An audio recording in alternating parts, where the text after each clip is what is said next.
Good morning friends, प्यारे भाइयों और बहनों। रिजल्ट कोचिंग सेंटर में आप सभी लोगों का हार्दिक स्वागत और अभिनंदन है। आज हम लोग पढ़ेंगे फ्रांस की क्रांति का तीसरा पार्ट, जीने का संघर्ष। राजा ने टैक्स लगाया, सामंतवादी व्यवस्था है, किस तरह से पेश आते हैं समाज में लोग, कुलीन वर्ग कैसे पेश आता है और कैसे फ्रांस की क्रांति का रूप धारण किया धीरे धीरे संघर्ष। आइए उसको समझते हैं। जीने के संघर्ष ने ही फ्रांस की क्रांति करा दी। आइए समझते हैं। तो जो कुलीन व्यक्ति होता है वह मकड़े के समान होता है और किसान बेचारा एक मक्खी के समान है। राजा के पास सारी शक्तियां प्राप्त हैं और शक्तियों के आगे बेचारा किसान कुछ नहीं कर सकता, क्योंकि राजा दैवीय शक्ति के सिद्धांत पर कार्य करता है। यदि किसान पूछे कि राजा साहब, मेरे इस भूखमरी गरीबी का जिम्मेदार कौन है, मेरे दुखों का कारण कौन है, तो राजा एक व्यक्ति को सामने खड़ा करता था, पादरी उसका जवाब देता था। पादरी सीधे से कहता था, आपके दुखों का कारण आपके पुनर्जन्म का फल है, जिसके कारण आप नरक में जन्म लिए हैं। और जो व्यक्ति नरक में जन्म लेता है, ईश्वर की सेवा करना और ईश्वर के द्वारा बैठाए गए राजा की सेवा करना आपका धर्म है। यानी जिल्ले इलाही, राजा स्वयं भगवान का प्रतिनिधि करता है। राजा पर सवाल उठाना मतलब भगवान पर सवाल उठाने के बराबर है। ऐसी बातें कह करके किसानों को दबाया जाता था। तो कुलीन व्यक्ति जो है, कुलीन व्यक्ति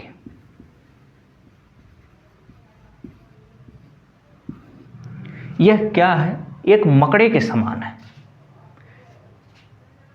और किसान एक मक्खी के समान है।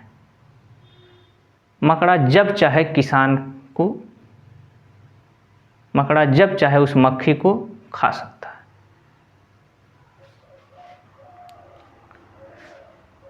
कुलीन वर्ग का व्यक्ति राजगद्दी पर ठाठ से बैठता है और पूरा एकदम बढ़िया से, और किसान बेचारा उसके सामने जितना सामान खेत में उगाया, व्यवसाय में उगाया, किसी कारखाने से पैदा किया, जितनी भी सामानें बनाई, उसके कुछ हिस्सा कर को रूप में, जितना कर लगा दिया वो ला करके देना है राजा साहब को। और राजा साहब जितना मिल जाए उतना ही कम है। तो देने वाला भी बेचारा सोचता है, शैतान को जितना दे दो लालच बढ़ता ही जाता है। जो उस गद्दी पर बैठा है उसको कितना भी दे दो, तुम कहोगे मेरी पत्नी रख लो, वो भी रख लेगा, फिर कहेगा एक आध पत्नी और खोज के लाओ। तो राजा का मतलब कि उसको जितना दे दो सब रख लेगा। ये नहीं कह सकता कि अगली बार थोड़ा कम लाना, नहीं, और नहीं तो कहेगा कि इतना ही हुआ। अब जब राजा के सामने कोई भी किसान या आम इंसान जाता है, राजा अपने काम में लीन रहता है। साहब इस बार खेती ओला के कारण खराब हो गई, जिसके कारण अनाज कम हुआ। वो सीधे कहेगा कम क्यों हुआ, अगली बार नहीं लाए तो तुमको 10 कोड़े बरसाए जाएंगे।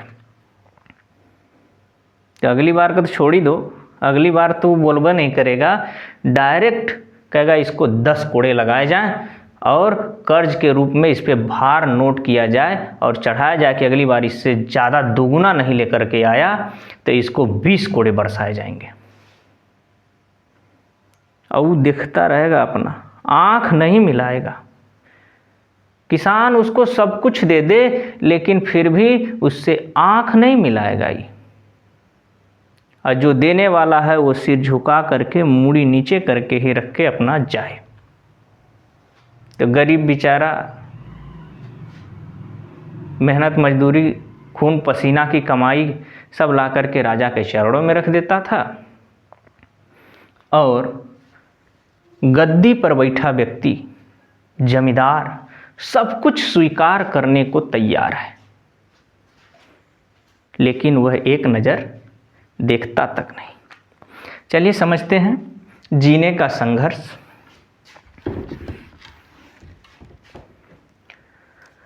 फ्रांस की जनसंख्या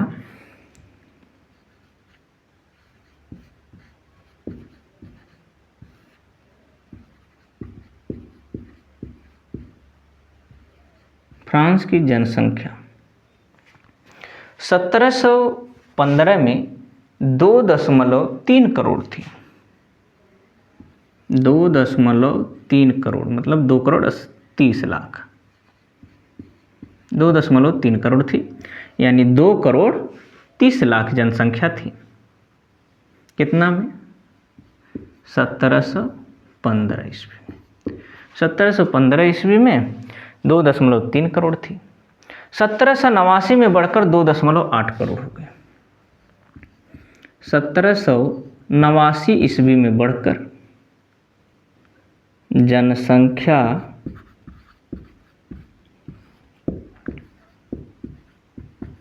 बढ़कर 2.8 करोड़ हो गई। 2 करोड़ 80 लाख।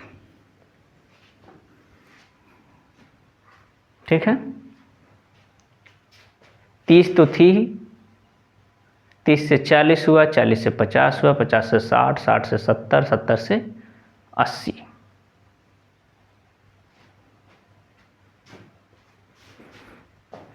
अब इतने की गैपिंग हो गई 0.5 करोड़ यानी 50 लाख। अब इतनी बड़ी जनसंख्या, राजा का अनुमान नहीं लगा कि भाई हमारे यहाँ की जनता बढ़ गई है, हमको उसके अकॉर्डिंग कर वसूलना चाहिए। राजा के लगा हाँ यार कर तो बढ़ रहा है, जो नियम बना रहे हैं इससे पैसा आ रहा है अधिक।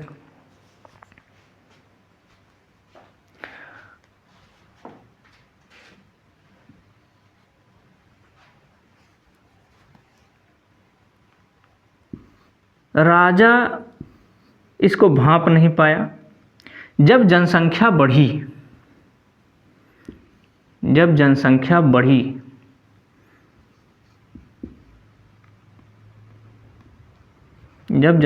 बढ़ी तो कुछ हालात और उत्पन्न हो गए गंभीर। क्या? महंगाई। महंगाई देखो यहीं से आ रही है। महंगाई क्या? राजा ने ज़्यादा कर वसूले, जनसंख्या बढ़ गई और उत्पादन घट गया। जो उत्पादन होता है, अनाज का उत्पादन घट गया।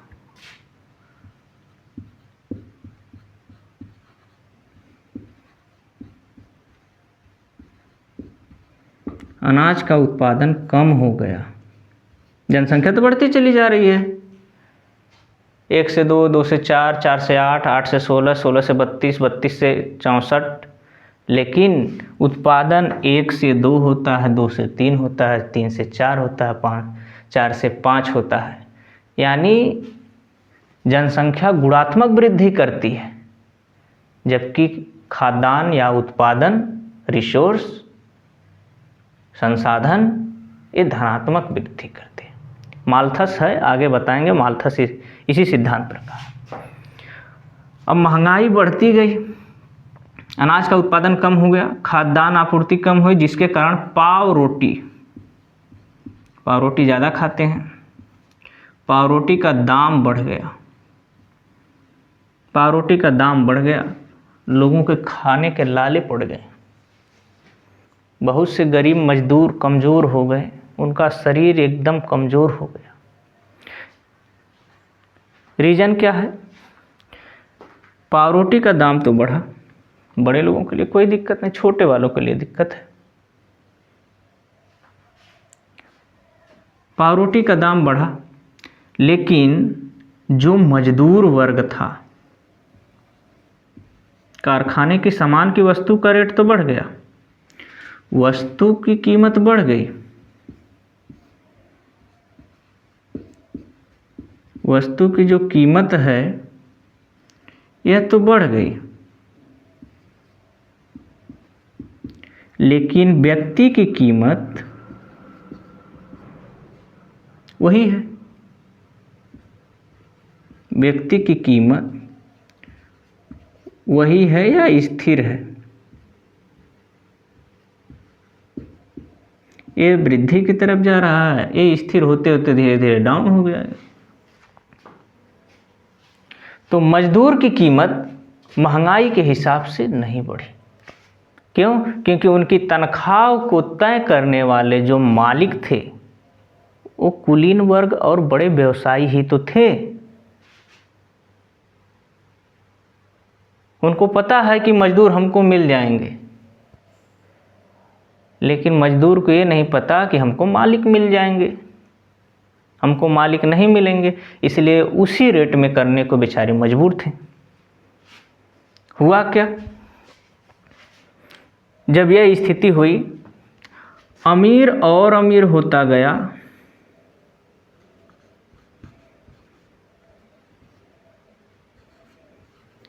गरीब और गरीब होता गया।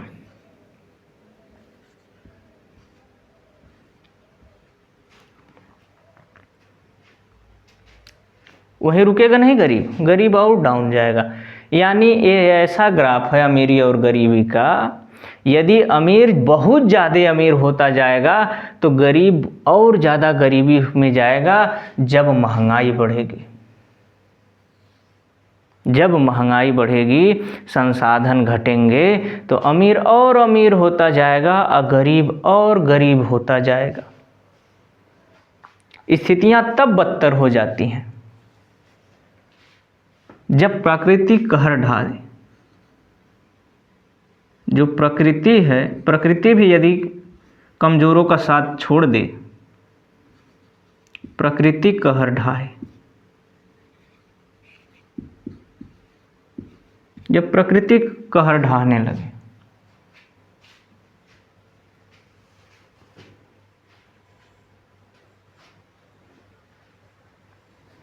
और फ्रांस में प्रकृति का कहर आम बात, और इसके काल में थे और आम बात। सूखा पड़ गया, ओले पड़ गए। सूखे और ओले के प्रकोप से फसल की पैदावार घट गई।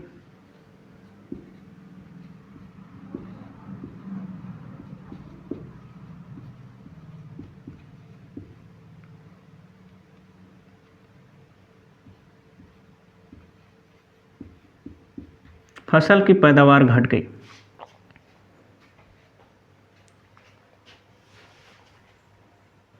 और जीविका का संकट पैदा हो गया। जीविका, जब भी याद रखना, जब जीविका पर संकट पैदा हो जाए तो समझ जाना कि देश का बंटाधार हो गया। जब जीवन के लिए, जीवन जीने के लिए न्यूनतम साधन भी घट जाए तो उसे कहते हैं जीविका पर संकट या जीविका संकट। ये स्थिति पैदा हो गई। प्रकृति ने कहर ढाहा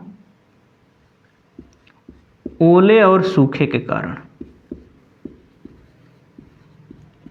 फसलें खराब हो गई, पैदावार कम हुई, पैदावार घट गई, महंगाई चरम पे पहुंच गई। लेकिन इसी समय एक अच्छी बात यह थी उभरते मध्यम वर्ग, मध्यम वर्ग उभर रहा था।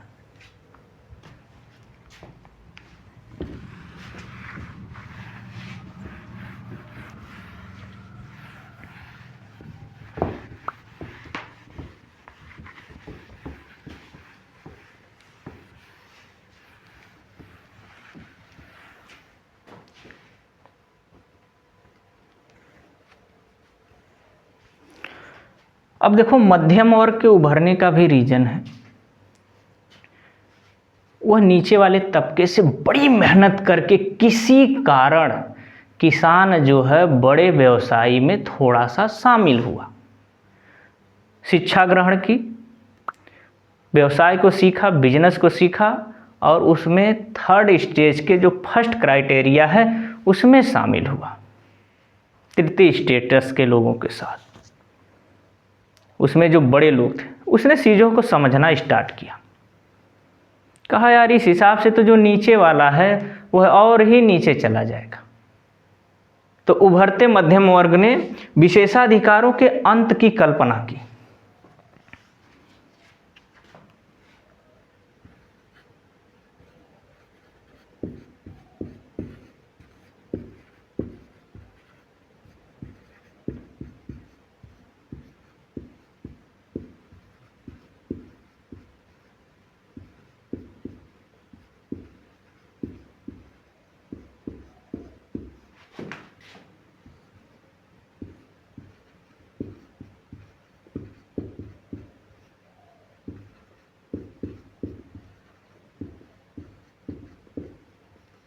अंत की कल्पना की।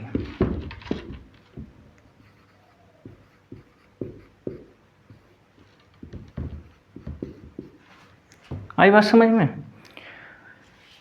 मध्यम वर्ग को समझ में आया कि भाई मैं तो आ गया, तो और भी ऊपर जा सकता हूँ क्या? तो उन्होंने कहा हाँ जा तो सकते हैं, लेकिन कुछ नियम कानून हैं।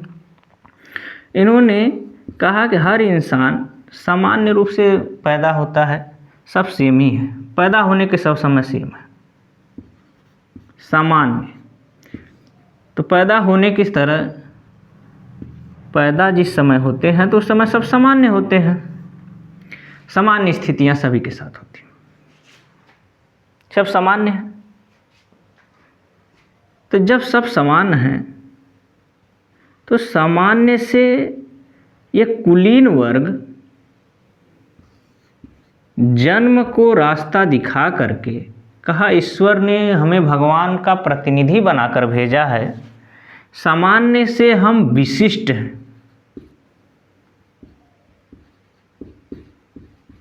विशिष्ट हैं मतलब सामान्य तो पैदा हुए, लेकिन हम क्या हैं? विशिष्ट हैं। अब विशिष्ट लोगों के विशेष अधिकार हैं। आई पॉइंट ये सब पकड़ लिए मध्यम वर्ग वाले। मध्यम वर्ग वालों ने इस पॉइंट को पकड़ लिया, कहा अब इनको हम बताते हैं, हम भी ऊपर पहुंच सकते हैं। ऐसा है क्योंकि सामान्य और विशिष्ट में अंतर है। पैदा तो सब सामान्य हुए, लेकिन ये अपने आप को विशिष्ट बता रहा है, अपने आप को सामान्य नहीं बता रहा है, ईश्वर का प्रतिनिधि बता रहा है। अब ये पॉइंट सब पकड़ लिए।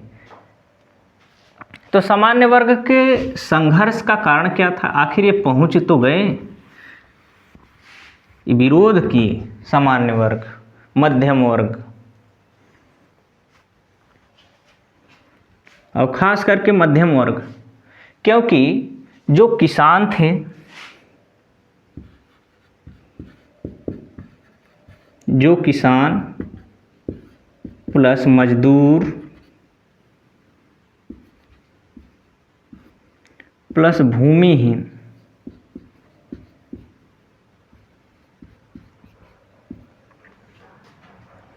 इन लोगों के पास इनसे लड़ने का, ऊपर वालों से लड़ने का, कुलीन वर्ग से लड़ने का न तो कोई साधन है और न ही किसी प्रकार की कोई शक्ति है। जब साधन नहीं रहेगा तो लड़ेंगे कैसे?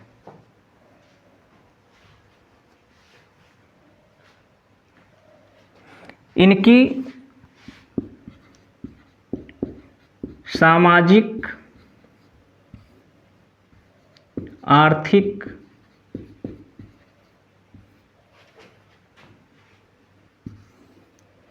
बुनियाद ही कमजोर है।